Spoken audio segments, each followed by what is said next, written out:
Hello, नमस्कार मंडळी, कसे आहात? मजेत ना? मी पण मस्त आहे.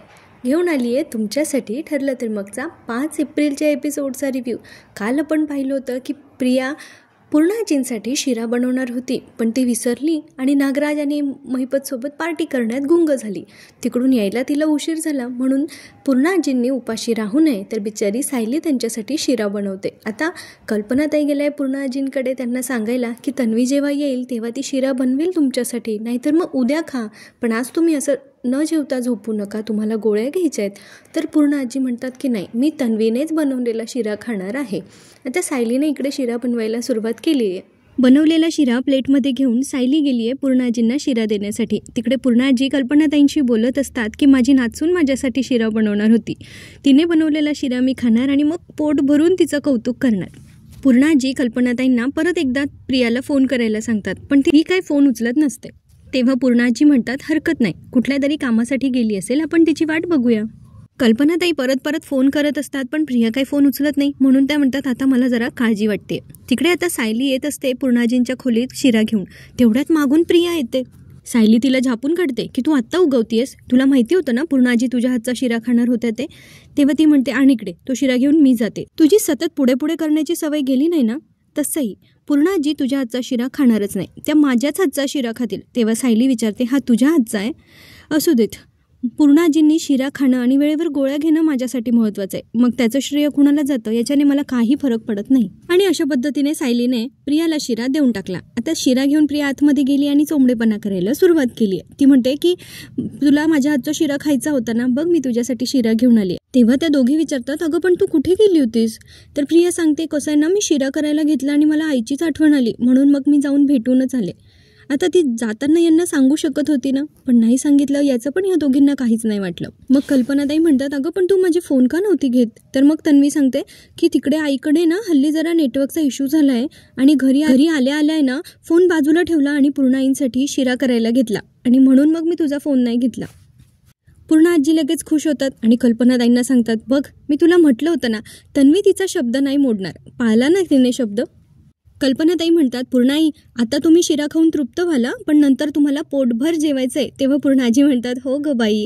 आता प्रिया त्यांना शिरा दिल्यानंतर पूर्णाजींना पहिल्या घासातच त्यात शिऱ्याची चव ओळखीची वाटते. गेली 1.5-2 वर्ष सायलीच्या हातचं चविष्ट जेवण पूर्णाजींनी केलंय आणि शिरा तर सायलीची स्पेशालिटी आहे नाही का. त्यामुळे पूर्णाजींच्या ती चव लक्षात येते. त्यांच्या मनात कुठेतरी ही गोष्ट येतच असते की हा शिरा नक्कीच सायलीने बनवलेला असणार आहे, पण तोपर्यंत प्रियाने त्यांचं बुद्धी त्यांचं मन इतकं काबीज करून घेतलं, इतकं कंट्रोल करत असते ना ती, की ती लगेच म्हणते तुला हा शिरा खाऊन आईच्या हातच्या चवीची आठवण झाली ना. पूर्णाजी म्हणत असतात, म्हणजे तिला त्या विचारतात ना अगोदर की हा शिरा नक्की तू बनवलाय का, हा शिरा कोणी बनवलाय? त्यावर तिचं उत्तर तयारच असतं. म्हणजे 100 खोटारडे लोक मेली असतील ना तेव्हा ही प्रिया जन्माला आली असेल, इतकं खोटं ठासून भरलं हिच्यात. तेव्हा प्रिया त्यांना गोड बोलून पुन्हा एकदा शेंडी लावते की मी आता आईकडे गेले होते ना, तेव्हा तिच्या हातच्या शिऱ्याची रेसिपी मी तुझ्यासाठी शिकून आली आणि घरी येऊन अगदी तसा बनवला, म्हणून तुला तो तसा वाटतोय. कसं आहे ना, त्या दिवशी मी उपमा केला तो फसला ना, म्हणून शिऱ्याची रेसिपी व्यवस्थित शिकून आली. म्हणजे कसं पूर्णाजीला आवडल्यानंतर तुझ्या चेहऱ्यावरचा जो आनंद असेल ना, तो पाहिल्यानंतर माझी सगळी कल्पनाताई दोघींनाही तिचं इतकं कौतुक वाटत असतं की पूर्णाजींना तिच्या हातची चव आवडावी म्हणून तिने बिचारीने किती प्रयत्न केले. पण बाहेरून सायली जरा बघत असते आणि मनाशीच विचार करत असते किती खोटं बोलते ही प्रिया, अशाने तू पूर्णाजींच्या भावनांशी खेळतीये, पण प्रियाला त्याचा काय फरक पडणार आहे ग सायली. आणि प्रिया मनातल्या मनात विचार करत असते की प्रतिमा आणि सायलीच्या हातची चव अगदी सारखी आहे, म्हणून मला या मायलेकीच्या जोडीचा आज काहीतरी फायदा घेता आला आणि मी पकडली नाही गेले. तसं तर खोट्याचं आयुष्य फार कमी आणि छोटं असतं, पण ह्या सिरियलमध्ये प्रिया आपल्याला सगळ्यात जास्त फोकसमध्ये दिसायला लागली आहे हल्ली. पूर्णाजी शिरा खाऊन खूप तृप्त होतात आणि नंतर त्या कल्पनाताईंना त्यांचं पाकिट आणायला सांगतात. मग त्यातून 500ची नोट काढतात आणि प्रियाच्या हातावर टेकवतात, म्हणजे तिला बक्षीस दिलंय त्यांनी 500 रुपये गोड शिरा छान बनवल्याबद्दल. तेव्हा प्रिया नाटकं करत असते, नको कशाला, तेव्हा दिले होते की तू मला. त्यावेळेला ते म्हणतात अगं नाही हे बक्षीस आहे म्हणून समज. आता ती त्यांच्याकडून पैसे घेते, नमस्कार करते, नंतर ती शिऱ्याची रिकामी प्लेट घेऊन बाहेर जाते. बाहेर आता सायली तिथेच उभी असते. तिथे गेल्या प्रिया तिला टोमणा मारत असते की बघितलंस आवडती सून असल्याचा फायदा, कष्ट कोणी केले आणि कौतुक कुणाचं झालं. तेव्हा सायली म्हणते ही रिकामी प्लेट बघतेस का प्रिया, पूर्णाजींनी सगळा शिरा संपवलाय, यावेळी त्यांनी खाणं जास्त महत्त्वाचं होतं, मग कौतुक कुणाचं झालं त्याच्याने मला फरक पडत नाही. आणि एक सांगते तुला, असं खोटं बोलून नाती टिकवता येत नाही. त्यासाठी मुळात नात्यांमध्ये गोडवा असावा लागतो, तेव्हाच ते नातं टिकतं. सायली तिला छानपैकी उपदेश करून तिथून निघून जाते. दुसरीकडे प्रतिमा आत्यांच्या घरी सुमन काकी येतात प्रतिमा काकींच्या रूममध्ये आणि त्या विचारतात की मला ना राहून गेल्या दिवसांपासून एक गोष्ट सारखी म्हणत येते. तेव्हा प्रतिमा आत्या विचारतात कुठली गं? तेव्हा सुमन काकी सांगतात की आपल्या तन्वीचं लग्न अशा परिस्थितीत झालं की आपल्याला काही रीतीभाती करताच नाही आल्या. म्हणून मला असं खूप दिवसापासून वाटतंय की आपण अश्विन आणि तन्वीला जेवणासाठी घरी बोलवावं, म्हणजे त्यांची मांडव परतणी केल्याचं आपल्याला समाधान मिळेल. प्रतिमा आत्या पण जरा विचार करत असतात. त्या म्हणतात की अगं करायचं तर खूप काही राहून गेलंय, पण काही करायला आत्ता जर विचार केला ना तर यांची परवानगी मिळेल असं वाटत नाही. तेव्हा सुमन काकी म्हणतात पण मग बिचारी तन्वी, तिचं लहानपणी पण तिचा हक्क तिला मिळायचा राहून गेला आणि आता हे असं काय करायचं मग? तन्वीला सगळं सुख मिळावं असं मलाही वाटतं असं प्रतिमा आत्या म्हणत असतात. म्हणून तर मी तिच्या आणि अश्विनच्या लग्नाला परवानगी दिली ना. एक आणि जावई घरी जेवायला आले तर मलाही आनंदच होणार आहे. सुमन काकी म्हणतात हो ना, मग भाऊजी घरात नसताना आपण त्यांना जेवायला बोलू. मी ना आता डायरेक्ट तन्वीला फोनच करते. आता तन्वी, अश्विन आणि कल्पनाताई डायनिंग टेबलवर जेवायला बसलेले असतात आणि त्याच वेळेला सुमन काकीचा तन्वीला फोन येतो. तन्वी तो फोन जरा बाजूला हे करत असते, म्हणजे कोणाच्या लक्षात नको यायला की तिला घरून फोन येतोय, कारण तिने आत्ताच खोटी थाप मारली आहे ना की ती घरी जाऊन आली आहे. कल्पनाताई म्हणतात अगं सुमनचा फोन येतोय, घे ना. तन्वी म्हणते अगं मी जेवण झाल्यावर बोलेल ना तिच्याशी. अश्विन म्हणतो नाही ताई, एक काम कर, तू फोन स्पीकरवर टाक, म्हणजे तुला जेवता जेवता बोलता पण येईल. आता तन्वीकडे काही दुसरा पर्याय नसतो म्हणून तिला फोन उचलावाच लागतो. ती फोन घेते सुमन काकींचा. तेव्हा त्या म्हणतात तिकडून तन्वी कशी आहेस बाळा? अगं लग्न झाल्यावर विसरलीस ना आम्हाला, आमची आठवण नाही येत का तुला? हे ऐकून कल्पनाताई आणि अश्विनला जरा धक्का बसतो, कारण ती आत्ताच त्यांच्या घरून आली असं तिने सांगितलंय. तन्वी नुसती झूट पे झूट बोलते आणि कोणाच्याच लक्षात येत नाहीये. ती परत आता सुमन काकीला शेंडी लावते आणि मग म्हणते की असं काय करतेस अगं, मी घरी येऊन गेली नाही का? आत्ताच नाही का घरी येऊन गेली? आईने सांगितलं नाही का तुला? तेव्हा त्या म्हणतात तू घरी येऊन गेली? नाही, वहिनी काही बोलल्या नाही मला. मी घरी नव्हते, म्हणजे मैत्रिणीकडे गेले होते. तेव्हा येऊन गेलीस का तू? तेव्हा प्रिया लगेच म्हणते हो तेव्हाच आली होती, अगं आई होती ना. तेव्हा प्रतिमा आत्या ऐकतात आणि त्या म्हणतात तन्वी घरी येऊन गेली असं म्हणते का? नाही, जरा स्पीकरवर टाक बरं फोन. तेव्हा प्रतिमा आत्या म्हणतात अरे बाळा तू कधी घरी येऊन गेलीस? मी तर घरीच होते. तेव्हा ती म्हणते आई अगं मला तुझी आठवण येत होती म्हणून मी नाही का तुला अचानक आत्ता भेटायला आले होते आणि नंतर थोड्या वेळाने निघाले, घाईघाईत का असे ना, पण तू मला शिरा बनवायला शिकवलंस, तू मला गच्च मिठी पण मारली होतीस आणि निघताना आपल्या दोघींच्या डोळ्यात पाणी होतं, म्हणजे किती मोठी स्टोरी बनवून टाकली आहे ना घरी आल्या आल्या. पौर्णिमा आत्या म्हणतात मी नाही विसरली आहे, यातलं काही घडलंच नाही अगं. म्हणजे हे बघ, ही मैत्रिणीकडे गेली ते आठवतंय की मला. त्यानंतर मी पोळ्या केल्या रात्रीसाठी, यांच्या कपड्यांना इस्त्री केली, तेवढ्यात सुमन आली आणि येताना तिने भेंडी आणली, पालक आणली, हे मला आठवतंय. तेव्हा सुमन काकी म्हणतात हो बरोबर आहे. मग त्या म्हणतात मी एवढं सगळं लक्षात राहील, मी हे कसं विसरेल? तेव्हा आता प्रिया म्हणते की म्हणजे एवढ्या बारीक सारीक गोष्टी लक्षात राहता आणि एक व्यक्ती भेटून गेली हे तुझ्या लक्षात राहत नाही? बापरे किती डेंजरस आहे, डॉक्टरांना सांगायला पाहिजे. तू गोळ्या घेतेस ना व्यवस्थित? तेव्हा प्रतिमा आत्या जरा पॅनिक होतात. त्या म्हणतात मी औषधं घेते व्यवस्थित. मग मला पण सायली आता मध्ये तिला कळतं की प्रिया नक्कीच खोटं बोलते आणि त्यामुळे प्रतिमा आत्या जरा टेन्शनमध्ये आल्या असतील. त्यामुळे ती आता त्यांना धीर देत म्हणते की प्रतिमा आत्या तुम्हाला काही झालेलं नाही, हे बघा तुम्ही शांत व्हा बरं, शांत व्हा, काही झालेलं नाही आहे, आता आराम करा. आता सायली सुमन काकींना पण सांगते की तुम्ही प्रतिमा आत्यांना जरा वेळ आराम करू द्या. त्या म्हणतात बरं आता ठेवते हां मी फोन. आणि नंतर मग त्या प्रतिमा आत्याला जरा धीर देत असतात.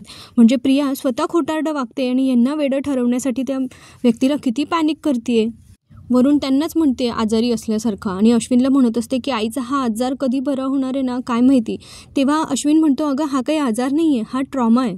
म्हणजे कुठल्या तरी धक्क्यामुळे त्यांच्या मनावर जो आघात झाला आहे ना त्याच्यामुळे त्या अशा वागतात असं अश्विनला म्हणायचं आहे.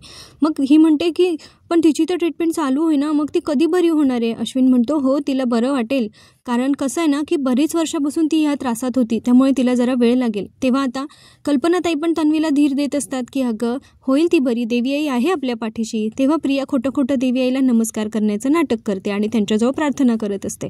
सायलीला जरा डाऊट आला आहे की प्रतिमा आत्या एवढं सगळं काही तर विसरू शकत नाही, म्हणजे याचा अर्थ प्रिया नक्कीच खोटं बोलली आहे. इकडे अर्जुन तहान भूक विसरून केसवर मेहनत घेतोय. तो आता सगळे पॉइंटर्स काढून ठेवतोय. त्याने आता चैतन्याला फोन केला आहे की मला ना या केसबद्दलच्या सगळ्या डिटेल्स तशा तू दिल्या आहेस, पण मला आहे ना दामिनी देशमुखची पर्सनल इन्फॉर्मेशन पाहिजे, म्हणजे ती कुठल्या केससाठी तिने कुठली स्ट्रॅटर्जी वापरली आहे ते सगळे पॉइंटर्स मला पाहिजेत. चैतन्य म्हणतो ठीक आहे मी देतो. अर्जुन इथे त्याच्या सिनियरच्या म्हणजे रविराज किल्लेदारांच्या पावलावर पाऊल टाकून चालण्याचा प्रयत्न करतोय. त्यांची जी शिकवण आहे की आपल्या अपोनंट कुठला वकील आहे आणि त्याचे विरुद्ध जर आपल्याला पॉवरफुल रडायचं असेल ना, तर आपल्याला त्या वकिलाबद्दलची पर्सनल माहिती पण पाहिजे, म्हणजे तो कसा कुठले केस कसा खेळतो त्याबद्दलची आता आयडिया अर्जुन काढणार आहे. चैतन्यने अर्जुनला सांगितलं होतं की अरे आपल्याकडे जेवढे मुद्दे तेवढे दामिनीकडे असणं शक्यच नाही आहे, पण अर्जुन म्हणतो मुद्दे जरी नसतील तरी ती मुद्दे तयार करू शकते आणि ती कुठल्या स्ट्रॅटर्जीने मुद्दे तयार करू शकते यावर आता अर्जुन विचार करतोय. तेव्हा आता सायली तिकडे येते तेव्हा तिला अर्जुनला बघून फार आनंद होतो, कारण तो खूप अभ्यास करत असतो ना. ती म्हणते एवढा हुशार मुलगा, एवढा हुशार वकील आज इतका अभ्यास करतोय. तेव्हा अर्जुन म्हणतो की परीक्षा टफ असली ना की अभ्यास करावाच लागतो आणि त्यात मला सिनियरने शिकवलं आहे की आपल्या अपोनंट कुठला व्यक्ती ना त्याची कशी माहिती काढायची आणि मी त्या बदल्यातच आता काम करतोय. आता सायली तिच्या छोट्याशा देवघरातून घंटी आणते आणि अर्जुनची दृष्ट काढते घंटीने. तो म्हणतो काय करताय मिसेस सायली तुम्ही? तेव्हा ती सांगते तुम्ही तुमचं काम करा ना, मी तुमची दृष्ट काढते. कारण सायलीला अर्जुनचं खूप कौतुक वाटत असतं, म्हणून तिला असं वाटतं की तिचीच दृष्ट नको लागायला त्याला. अर्जुन म्हणतो आता प्लीज मला माझं काम करू द्या, तुमची दृष्ट काढून झाली असेल तर. मग सायली म्हणते हो आता करा, मी नाही त्रास देणार तुम्हाला. आता ती खाली जाते आणि अर्जुनसाठी रात्रीचं जेवण घेऊन येते. पण अर्जुन इतका कामात मग्न आहे की त्याला आता जेवणाची सुद्धा सवड नाहीये. तेव्हा सायली म्हणते फक्त 15 मिनिटाचा ब्रेक घ्या. अर्जुन म्हणतो शक्यच नाहीये. तर सायली म्हणते ठीक आहे, तुम्ही ब्रेक न घेताही तुमचं पोट कसं भरेल हे मला चांगलं माहिती आहे. आता अर्जुन इकडे तिकडे फिरता काम करता सायली त्याला एक एक घास जसा आपण लहान बाळाला भरवतो ना तसा भरवत असते. आणि ह्या सगळ्यांमध्ये अर्जुनचं जेवण कधी होतं हे त्याला सुद्धा कळत नाही, म्हणजे त्याच्या कामातलंही लक्ष त्याचं विचलित होत नाही आणि त्याचं जेवणही होतं. सायलीने अगदी बायकोचं कर्तव्य चोखपणे पार पाडलंय, पण अर्जुन पण सायलीने त्याच्यासाठी छोट्या छोट्या केलेल्या गोष्टींचं सुद्धा नोटीस करतो बरं का. तो म्हणतो किती गुणी आहे माझी बायको, माझी दृष्ट काढली, मला न कळत मला जेवण भरवून गेली सुद्धा, किती छान आहे माझी बायको. आणि मी त्या माझ्यासाठी काय काय करता आणि मी लक्ष सुद्धा देत नाही. Very bad. आता अर्जुन काम बाजूला ठेवतो आणि सायली आल्यावर तिला सांगतो की तुम्ही माझ्यासाठी एवढं सगळं काही करता आणि मी तुमच्यासाठी काहीच करत नाही, म्हणून माझं ठरलं आहे की उद्या आपण डिनरसाठी बाहेर जाणार आहोत. अर्जुनला सायलीचं खूप कौतुक असतं, कारण ती इतर कुठल्या गोष्टींसाठी तर त्याला हट्ट करतच नाही, पण त्याचा वेळ मिळावा म्हणून पण ती हट्ट करत नाही. म्हणून अर्जुनला स्वतःहूनच वाटतंय की तिच्यासाठी आपण वेळ दिला पाहिजे आणि म्हणून अर्जुन सायलीला घेऊन आता डिनर डेटवर जाणार आहे. अर्जुनला जेवण भरवून आल्यानंतर खाली प्रिया, अश्विन आणि कल्पनाताईंचं जेवण चालू असतं. त्यावेळेला कल्पनाताई त्यांना सांगत असतात की तन्वी तुझ्या शिऱ्याची पूर्ण आई खूप वाट बघत होत्या आणि त्यांनी शिरा खाल्ल्यानंतर जरी त्यांचं मन तृप्त झालेलं असलं तरी मी त्यांना एक पोळी आणि थोडीशी भाजी अगदी बळजबरीने खाऊ घातली आहे. आता झोपल्या पण असतील त्या खाऊन. तेव्हा अश्विनला असं वाटतं की तो शिरा खरंच तन्वीने केला होता, म्हणून तो तिचं कौतुक करत असतो आणि निर्लज्ज तन्वी काहीही न सांगता थँक्यू म्हणून देते. कल्पनाताई सांगतात विमल हे सगळं आवरून घे, आमचं झालंय. मग नंतर सायली म्हणते की मी आवरते ना, पण कल्पनाताई तिच्याकडे काही बघत नाही आणि त्या निघून जातात. त्यानंतर सायली सगळी आवरासावर करून जेव्हा रूममध्ये येते तेव्हा अर्जुन झोपी गेलेला असतो. सायली त्याच्या आजूबाजूचा सगळा पसारा आवरून ठेवते, पण तिच्या मनात अजूनही तेच आहे. प्रतिमा आत्या खोटं तर बोलणार नाही याची तिला गॅरंटी आहे. मग खोटं कोण बोलत होतं? प्रिया. आणि प्रिया मग जर तिकडे नव्हती गेली तर ती कोणाला भेटायला गेली होती हा विचार आता सायली करत असते. सायलीला आता डाऊट येतोय की दामिनी देशमुखने केस घेतल्यानंतर प्रिया आणि महिपत मिळून काही प्लॅन तर नसतील करत ना, प्रिया महिपतच्या कुठल्या प्लॅनचा भाग तर नसेल ना. मग आता असेल पण तर ह्या गोष्टीत सायलीला कशा कळणार, म्हणून ती आता विचार करत असते की आता या गोष्टींचा पुरावा आपण कसा घ्यायचा की प्रिया महिपतसाठी काम करते की नाही. म्हणून सायलीला आठवतं की एकदा अस्मिता आणि प्रियाने तिच्या वागणुकीचा पुरावा घेण्यासाठी त्यांच्या रूममध्ये एका कबर्डच्या इकडे पुस्तकांच्या मागे मोबाईलचा कॅमेरा ऑन करून मोबाईल तिथे ठेवला होता आणि सायलीच्या ते लक्षात आलं होतं. आता सायलीच्या डोक्यात तीच कल्पना आली आहे आणि सायली आता त्याच कल्पनेचं सत्यात रूपांतर करायला उद्या जाणार आहे प्रियाच्या रूममध्ये. सायली बहुतेक कॅमेरा ठेवून येणार आहे तिच्या रूममध्ये आणि पण येताना प्रियाने सायलीला बघितलंय त्या रूममध्ये. सायलीचा हा प्लॅन यशस्वी होईल का की प्रिया उधळून लावेल तिचा हा डाव आणि सायलीवरच उलटवेल हे बघणं मनोरंजक ठरणार आहे. दुसरीकडे आपल्याला हेही बघायला मिळतं आहे की दामिनी देशमुख आणि महिपतची भेट झाली आहे आणि दामिनी महिपतला चेतावणी देत असते की ही माझी केस आहे, त्यामुळे ह्या केसपासून शक्य तितकं दूर राहायचं. आणि महिपत सांगतो की ही माझ्या पोरीची केस आहे म्हणून मी गप्प बसतोय, नाहीतर पुढे आता महिपत काय बोलणार आहे काय माहिती. त्याचे हात दगडाखाली आहे, त्यामुळे तो भिगी बिल्ली राहून त्यांच्या समोरून सगळ्या गोष्टी ऐकून घेईल की मग त्यांनाही तोरा दाखवेल हे बघणं पण तितकंच मनोरंजक ठरणार आहे. तर पुढचा भाग बघायला विसरू नका. व्हिडिओ आवडला असेल तर लाईक शेअर करा, चॅनलला सबस्क्राईब करा. भेटूया पुढच्या भागात. तोपर्यंत आनंदी राहा, खुश राहा, आपली आणि आपल्या प्रियजनांची काळजी घेत राहा. आयुष्य खूप सुंदर आहे, मस्तपैकी जगत राहा. धन्यवाद. पुन्हा भेटूया.